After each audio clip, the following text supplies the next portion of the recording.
Alright guys, I'm going to hopefully show you how to make a nice, easy, cheap tether so you never lose your GoPro or action camera again.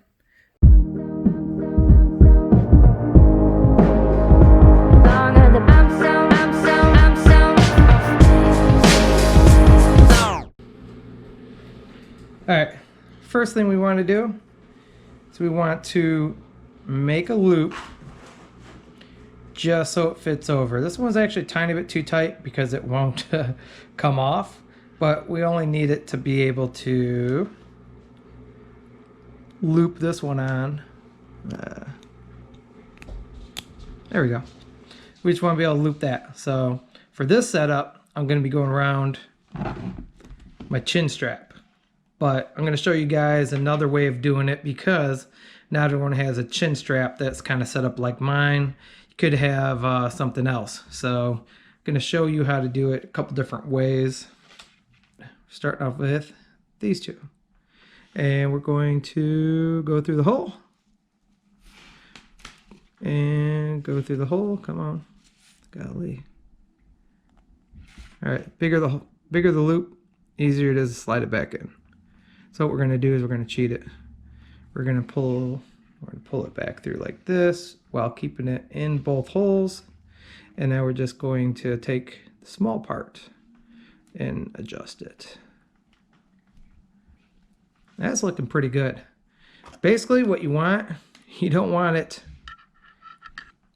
bigger than the knob. You don't want it sliding off the knob. So let's see how we're at. Yeah, I can go a little bit smaller. All right, this is it's really fun to do on camera. I got to give it up for those guys that do a lot of the hand kind of stuff behind the camera. It's my first time setting up a little tripod and doing this. Let's get this on camera now. Okay, so I slid this through. Now I'm going to give it a big squeeze. Let me squeeze it off the camera because I want a good squeeze on it. I'm going to push it up, get it out of there, and you can see that we got a nice good crimp on this. Now, this is the part where I gotta figure out what length to cut. I'm going to cut a little bit longer. I tried using the cutters on the front of that crimping tool. Oh my god, they are no good at all. There we go. These are my regular diagonal cutters that I use in the garage for welding. I want the shortest, nicest route. Oh, I like that. That's really nice. I'm going to come around, and what I'm trying to do is somewhat get a length to cut off of this. And we're going to use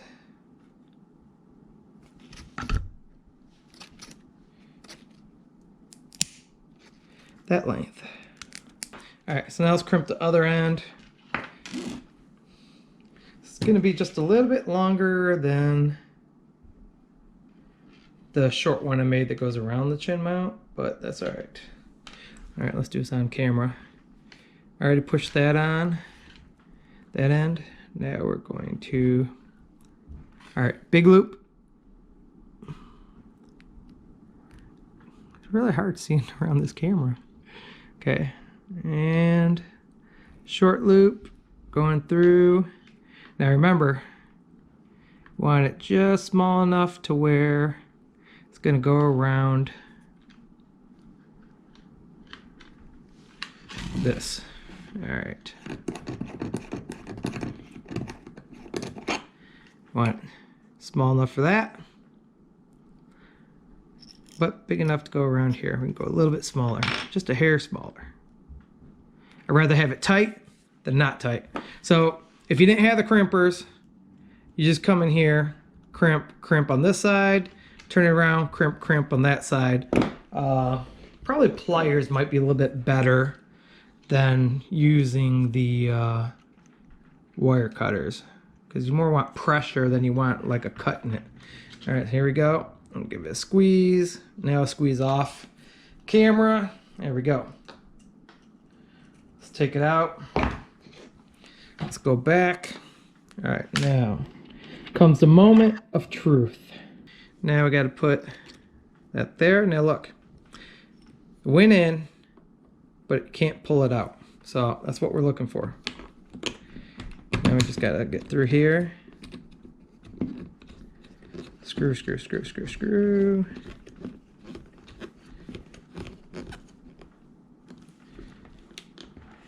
Okay, let's adjust. And here's the combo. The winning shot.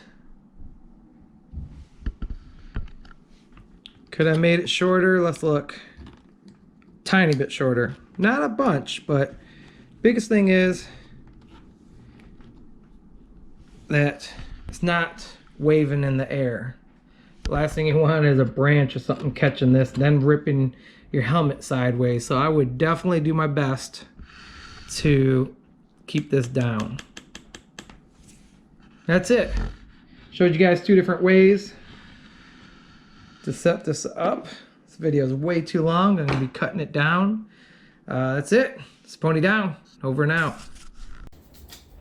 Okay, so since not everyone has a chin mount that they can just wrap their cable around, and they might run their camera up top.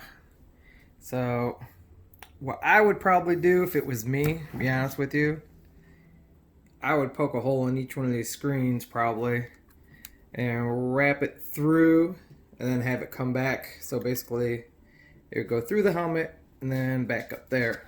That's what I would probably do if this was me.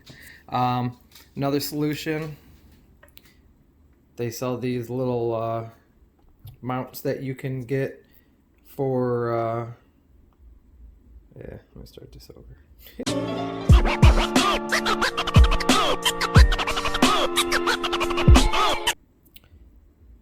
Okay, one other solution that you could possibly do is they sell these little mounts. It's got adhesive backing, and you could put it on the helmet, wrap your cable through, go back up to the camera, or have this on the end. Yeah, I don't think it'll go through. Golly. Okay.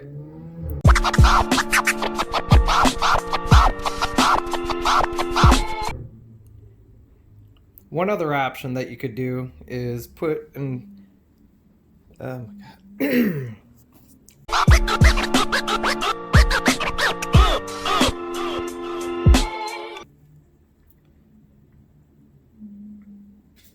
One other option that you could do if you don't have anything that you could route through like a vent like I have is they sell these little mounts on, I think I got this one off eBay, Amazon. It was actually a mounting kit like this, but it was just like a little rope. So I personally like the cable a lot better. This is maybe just a tiny bit overkill. The one I had before this was maybe about half as thin, but it was like $10 for that one cable. I think I have like maybe $25 in this cable setup, but I have like, I could make probably 10 cables out of it. It was like 20 feet or 10 feet of cable. So definitely, you know, I'm going to use these things for this and that. The dogs are roaming. Dogs are roaming. But this will conclude. Try not to lose that GoPro. Mount a safety tether on it. That's all I can suggest. That's the easiest, best thing to do. If it's going to get whacked off, have something that's going to hold it so you're not losing your camera. That's it. It's Pony Down. Over and out.